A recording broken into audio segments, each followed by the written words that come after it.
Welcome to today's online class. Today I'll talk about the Canadian long poem. In my previous class, I talked about contemporary Canadian poetry, and I talked at length about its characteristics also. We have looked at the major characteristics of contemporary Canadian poetry in the previous lecture. When we talk about, a long poem, let me, firstly begin with the objectives of my today's lecture. What we have seen in the past is that, Canada's most distinctive achievement in recent times has been in the domain of genre known as the contemporary long poem.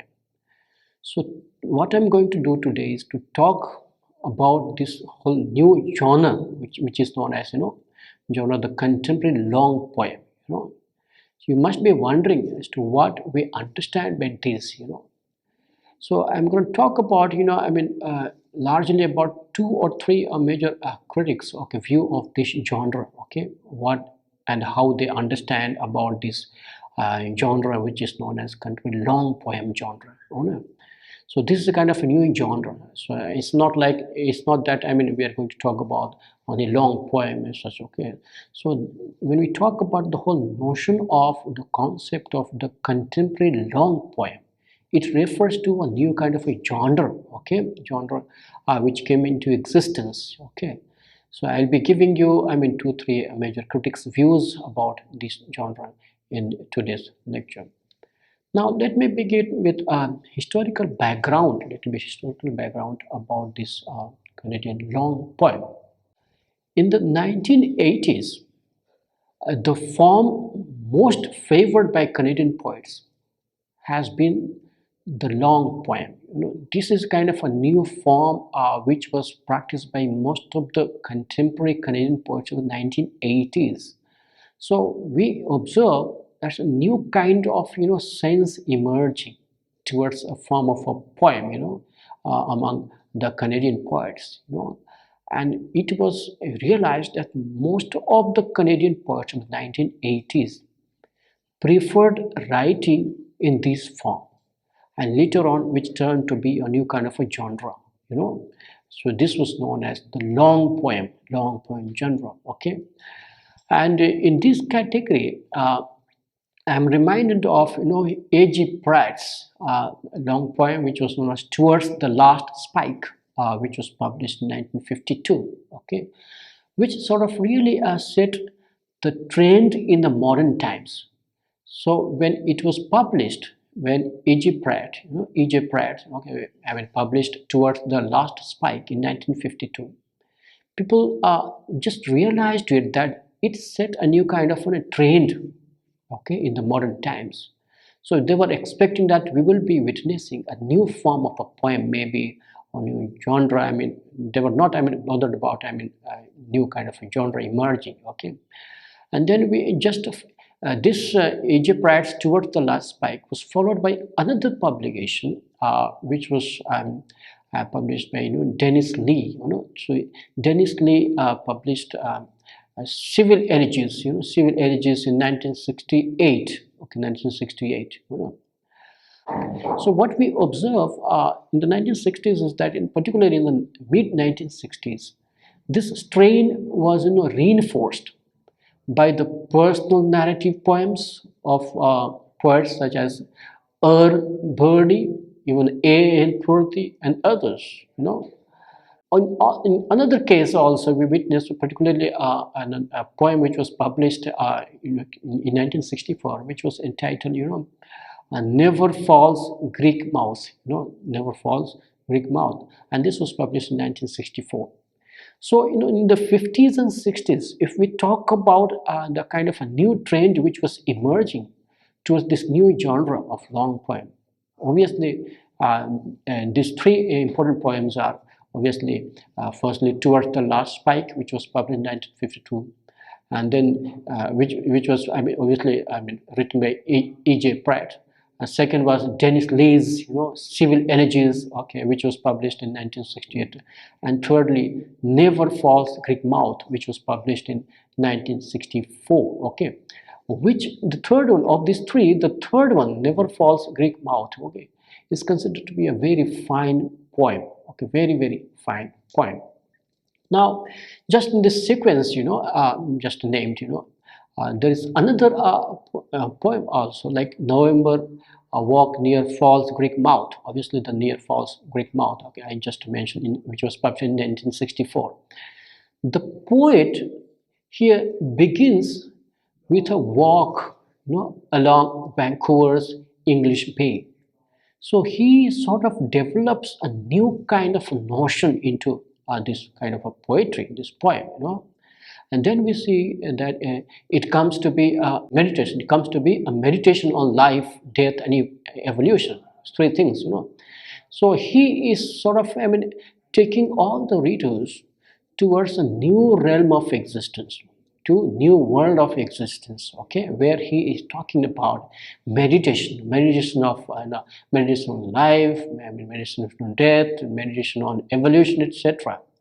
And even A.L. put these, most remarkable long poems, okay, which was entitled the Caribou Horses, which published in 1964, also falls in this category. So A.L. Purdi also is incorporating and engaging with themes which are leading all of us towards thinking about isolated life, loneliness, other things. So we will talk about it, in just shortly. Now, in the 1980, there was a poet, whose name was, Phyllis Webb, and his letters to Margaret Atwood, that is a publication, okay, which was done by Phyllis Webb, it's very significant when we talk about 1980, and so is another poet's, Daphne Marlet's work in the long poem genre. So when we talk about the long poem genre, so I took three names earlier, okay, and then in addition to those three, we also witness, Phyllis Webb's, letters to Margaret Atwood, even Daphne Marlet's work, okay. So these are falling in the long poem genre category. So we witness a new kind of a genre, okay, genre coming here, okay. And extremely remarkable work in this category is George Bording's Kerrisdale Elegies, which was published in 1984. So these are remarkable works, okay, in this long poem genre category, which we witness, okay. Then we can see Kerrisdale, okay. Kerrisdale is a name, the name of Bovering's Vancouver neighbor, okay, whose name was Rilke, okay, who is kind of present in Bovering's text when he talks about that. And a background text to that is also B.P. Nichols, the martyrology. He talks about martyrology. So this is another significant work in this category, long form genre. Okay, so B.P. Nichols, the martyrology. Okay, that is the name, in fact. And what we witness, okay, in this kinds of writings is that the treatment of problematic self, particularly self, keeps both the poems going. So as I told you earlier, also we witness, how poet is talking about, meditation, okay, meditation on life, death, and evolution, So we also find the treatment of problematic self, how self keeps both the, people, self, people get trouble by talking about the self, problematic self particularly. So this issue is taken up by poets of this genre, of long poem genre, if we talk about Nicole, Nichols, the martyrology particularly, and his other works also, Nichols' other works are with layers of genre, like chronicle, genealogy, liturgy, epigraph, and journals, etc. And they are also talking about the whole treatment of problematic life, problematic self, which happens to be emerging in these writings which are particularly, becoming characteristics of this genre of long poem. And one of the best book of Canadian long poem is Smaro Camborelli's 1991 publication, which was entitled "On the Edge of the Genre: The Contemporary Canadian Long Poem." This is a book which was published. This is considered to be one of the best books available on Canadian long poem genre. Okay, so I'm just again repeating the name. It is known as "On the Edge of the Genre: The Contemporary Canadian Long Poem." So this is one of the best, long poem genre poems, books, And in her preface to the book, Camborelli states, he, talks about, the genre, whole genre of, long poem, okay.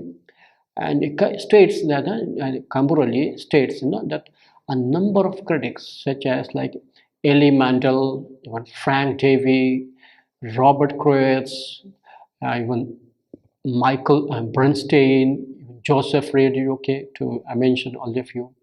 All these poets have addressed the difficulty of describing the long poem from a generic point of view, because it was very difficult to define this genre of long poem.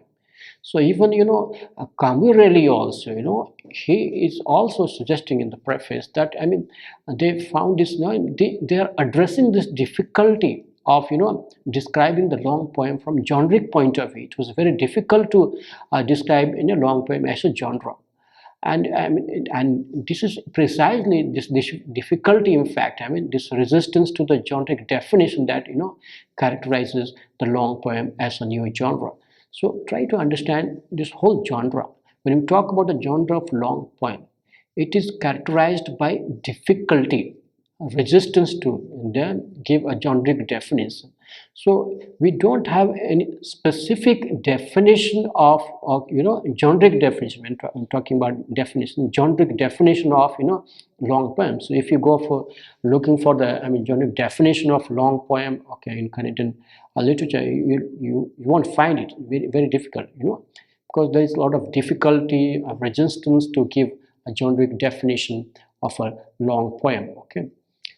Now, at the same time, we witness that it tempts us with we wonder, okay, as to what kind of poetry it is when you talk about long poems. So people will be wondering. Obviously, it refers to maybe it's a kind of a poetry, a kind of poem, obviously.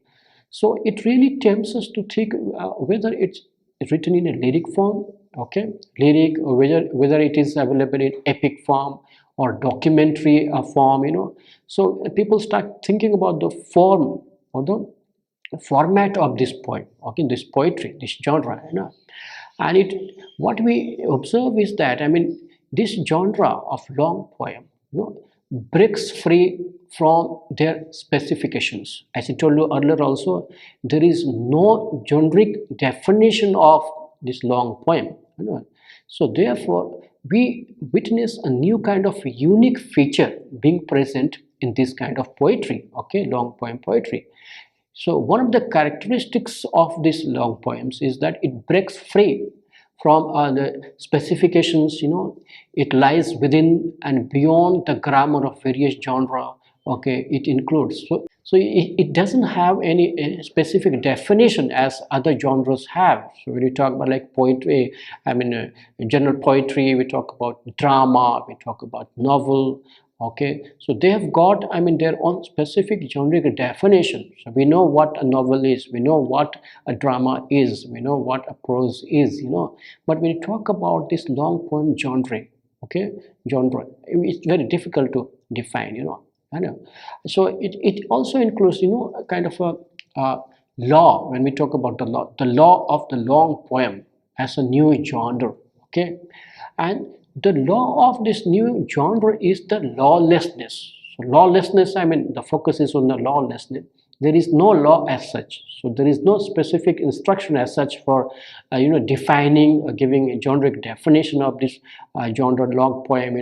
So it is being characterized by lawlessness. the law of lawlessness, and its grammaticality, okay, results in the thematization, okay, thematization of its formal elements and its treatment as formal elements of its major themes, namely locality, the self, and the idea of discourse, So when you look at the major themes of these long poems, then obviously you will be, finding and the whole sense of locality being present, people talking about the self, the idea of discourse, okay.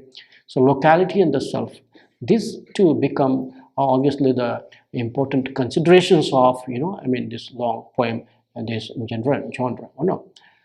Now the long poem then, makes itself felt through its discontinuities. As I told you, if you look at its characteristics, it is characterized by the law of lawlessness. There is no proper law as such, okay, which is to be followed. It doesn't have any, generic definition, particular specific definition as such. So obviously, it makes itself felt through its discontinuities, and its absences, and also its, difference by, foregrounding both its writing process and also our reading act, So while it is interested, when you talk about in the poem, long poems, so this long poem, it is interested in the materiality of language, as I told you, talking about the characteristic of nature poetry. So language happens to be the main characteristic. So here also it is interested in the materiality of language. It is also concerned with the unreadability of the word's textuality, So the focus is obviously on, on playing with the language, the materiality of language, and also with the unreadability of the word's textuality. So somehow poets, they make the meanings of the text clear to the readers with the help of, the language. They make use of the language in different contexts, different connotations. They contextualize the language, with the circumstances, okay, and they make this unreadability of the word's textuality being readable, okay, to the readers, okay. This is another characteristic. Now, apart from Camborelli, who talks about, who gives a real definition of, who tries in fact to give a definition of long poem, who happens also to be, a major theorizer, okay, about the Canadian long poem. There is another, critic, another poet whose name is Frank Davy.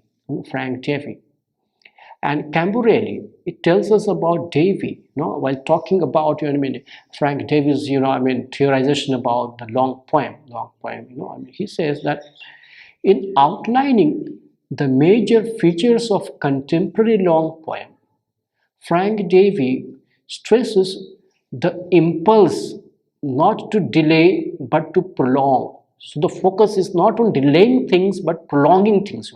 How you can make the things, become longer. And that's what he found. Camborelli found in, Frank Davy's writings. So Frank Davy, Camborelli, he talks about him that, he's stressing on the impulse, on not to delay but to prolonging the things, and to have the poem not to be about time but in it, to be in time, not to be about the life but within in it, So the focus is, in it, within it, when he's talking about time, then he's not talking about particular time, but he's talking about certain things happening within that time.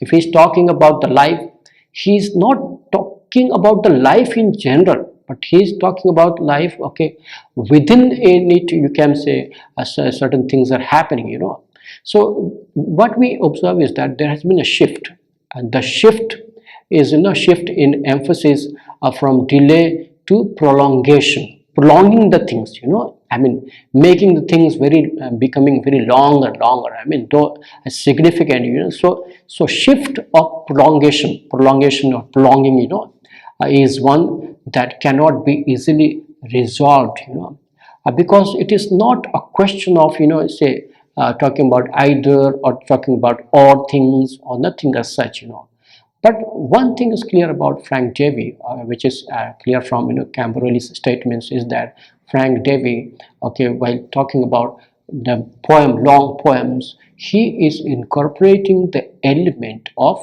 prolongation, okay, and not delaying but prolonging the things, he's talking about that. Now, the length of the long poem, uh, a matter of also depth or breadth. When you talk about the length, obviously you would like to know as to what is the length, okay. So we talk about the depth or even the breadth, okay.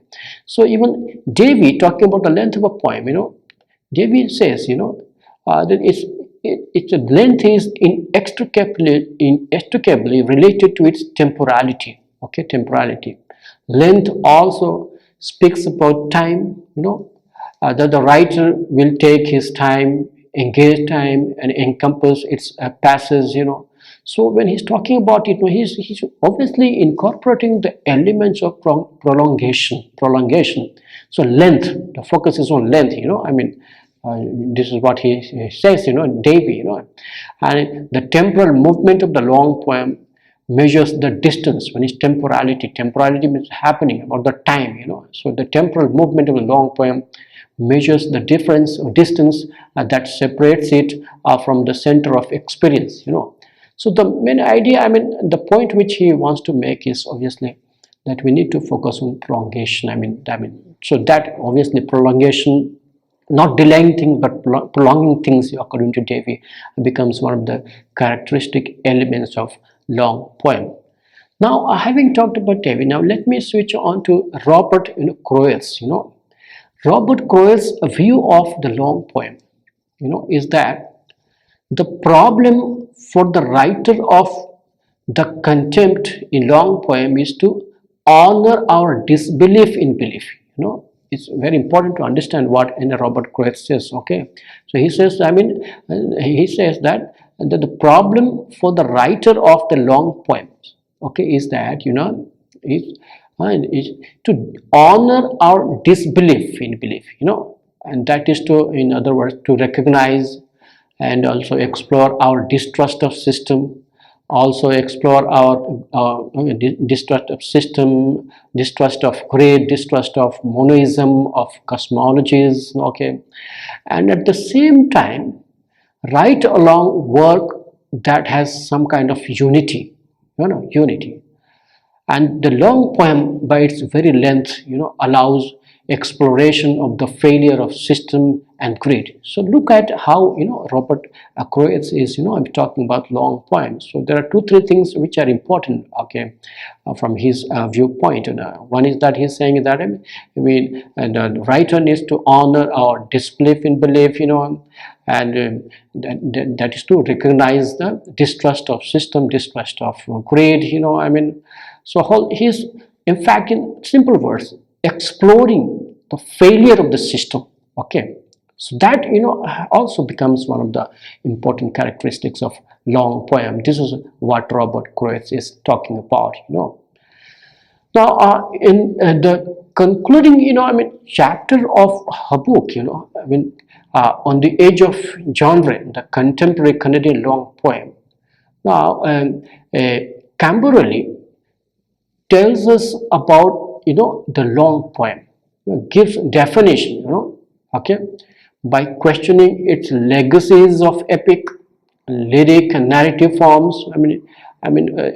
Camberley is questioning the whole content itself, the form of the long poem itself, questioning its legacies of epic. Okay, what is the legacy of epic, whether we can consider it to be epic or not, these long poems, whether they can be written in lyric form, or whether they can also be considered as narrative forms and all. So it really resides both inside and outside these inherited conditions, you can. So if you try to locate how Camberley talking about long poems, obviously it's revolving around his problem, her problematizing the whole legacies of epic, legacies of lyric, narratives form, etc. Now its generic form, and there are complex ways which are involved into its generic forms. As I told you, it's very difficult to define and give a generic definition of the long poem. So it's generic, it's very, very, complex. So the complex ways is nothing other than the science of its, like genetics, the complex ways in which it relates to past traditions and to its present circumstances. So obviously what we find in this kind of generic poems is that, I mean, there is kind of, intermingling of past traditions with the present. The poets of this category, this genre, they try to relate to past traditions and also to its present circumstances. Both aspects are found in their writings, okay? And it is the outcome of what, uh, can be referred to as, earlier also I talked about, negative dialectics, okay, and unfinished process of binary constructs, okay. So when you talk about the past traditions and present traditions, so these are the binary things, binary things. So there is no end to it. They are unfinished, process of binary constructs, okay. So these are the characteristics which are found in long poems. Now, inside and outside of this genre, within and beyond the limits of the genre, in both, like we talk about the inside and outside of it, the within and beyond the limits of this genre, both, employs, with what we find that there is a kind of a resistance which is emerging, and the contemporary long poem offers us a very long view of the past, okay, long view. So the whole sense of, the words being used as long, long, so long view, long poem, okay, of the past, it never inhabited, and of the failure it will never reach, okay. So this is the kind of a realization which we find in long poems.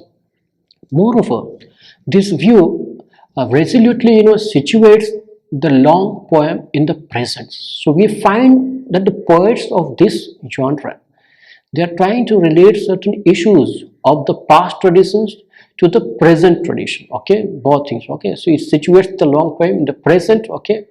At the same time, we also observe that because of this, it endows, okay, with the ability to deconstruct the normative values of the themes and forms that really comprise it. So this is kind of a new genre where we find a new kind of a style, new form of style, okay, where we find, writers or poets deconstructing the normative values of the themes. So they don't believe in following the rules and regulations. When you talk about normative values, obviously the prescribed rules and regulations, okay, of the themes and forms, okay, as to which theme they should follow, which, forms they should write into, so they are deconstructing the normative values, okay, when we talk about the poets of this, genre. And the long poems aesthetic and ideological complicity is meant to engage the reader in its, politicized and therefore, political, poetics, and its function is, diacritical. We are, invited to differentiate among the worldviews and forms, and more often than not, contradictory, that really constitute it as a new genre, okay. So new genre, okay, that's how, we take it to be a new genre, Now moving away from the givenness of facticity through its self-reflexive gestures which we find in this genre of writing, disclosing the problematics of mastery hidden behind any sovereign genre, this long poem also avoids reconciliation, remember, and shuns synthesis completely. So in this respect, it does not embrace the Habermasian politics of consensus, okay? Because, it doesn't promote, coming together, on a public sphere. Habermas, where he talks about, you can say, creating a public sphere. But here, the long poems, okay, long poem avoids any kind of reconciliation, coming together of the people. It shuns synthesis completely, okay? So, long poem therefore does not embrace the Habermasian politics of consensus. This is what we find, being present in, the long poem. Now, its contradictions and paradoxes do not swerve away from one master narrative in order to create another. Rather, it is, produced within, we might, even argue, intrude upon the very generic and cultural fissures it observes between the epic and the lyric. So we witness that, I mean, there is a generic, even cultural, I mean, differences, okay, uh, can be found here in long poems, okay, so because they deal with, generic and cultural, I mean, features with divisions, differences, okay. I mean, we also observe, this kind of differences, features between the epic and the lyric, between its colonial predecessors, even post-colonial instances, between referentiality and self-reflexivity, so these are the, I mean, boundaries which can be, found uh, in the long poems, okay, the genre of long poem. This is what we can observe, so I mean, so far I've talked about the whole notion of this long poem, okay. So in today's lecture I have defined, I mean, given you a sense of how it, it's very difficult to give a very generic definition of the notion of long poem genre. So it is a new genre, and which does not have specific, generic definition, okay. And it obviously deals with certain, thematic issues which are exclusively different from the other issues which are taken up by contemporary writers. So to conclude with what I talked about today, I talked about the Canadian long poem genre. I mean, I hope that this terminology, the whole concept of, long poem genre, is clear to all of you. See, it's a genre which does not have any specific, generic definition as such. So I talked about that. It's different from other genres in the sense that, I mean, and though other genres are having definition, it's not having, its own specific generic definition. Here, poets are, I mean, talking about various issues and concerns, okay, which were prominent during the contemporary times. So I hope that you have understood, I mean, all the characteristics, all the features and major concerns about the Canadian long poem genre. So that's it for today. Thank you so much.